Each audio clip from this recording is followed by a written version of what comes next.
Today evening ಬೆಳಗ್ಗೆಯಿಂದ ಸಂಜೆವರೆಗೂ ಸ್ವಲ್ಪ ಕ್ಲೀನಿಂಗ್ ಕೆಲಸನೇ ಆಗೋಯ್ತು. ಇನ್ನು ಸ್ವಲ್ಪ ಶೇಂಗಾ ಹೋಳಿಗೆ ಮಾಡಿ ಇಟ್ಕೊಂಡ್ಬಿಡೋಣ ಅಂತ ಹೇಳ್ಬಿಟ್ಟು ಮಾಡ್ಕೊಳ್ತಾ ಇದ್ದೆ.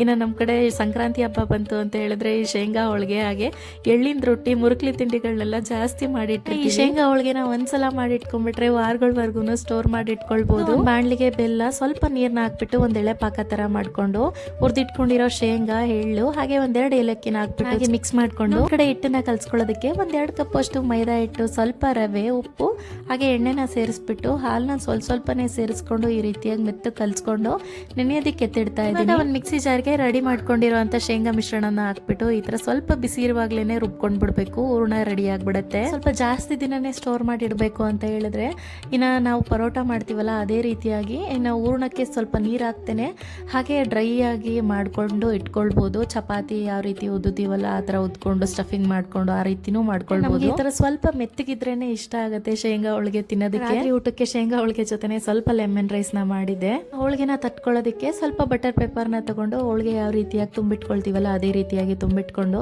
ಚೆನ್ನಾಗಿ ತೊಟ್ಬಿಟ್ಟು ಈ ತರ ಎರಡು ಕಡೆ ಚೆನ್ನಾಗಿ ಬೇಯಿಸ್ಕೋಬೇಕು. ಎಣ್ಣೆನ ಸ್ವಲ್ಪ ಮಟ್ಟಿಗೆನೆ ಹಾಕ್ಬೇಕು. ಶೇಂಗಾದ್ರಲ್ಲೇ ಎಣ್ಣೆ ಜಾಸ್ತಿ ಇರೋದ್ರಿಂದ ಸ್ವಲ್ಪ ಎಣ್ಣೆನ ಹಚ್ಚಿದ್ರೆ ಸಾಕಾಗುತ್ತೆ. ಶೇಂಗಾ ಹೋಳಿಗೆ ಮಾಡಿಟ್ಟಿದ್ದ ದಿವಸನೇ ತಿನ್ನೋದಕ್ಕಿಂತ ತಿರುಗ್ ದಿವಸ ತಿನ್ನೋದಕ್ಕೆ ತುಂಬಾನೇ ರುಚಿಯಾಗಿರುತ್ತೆ.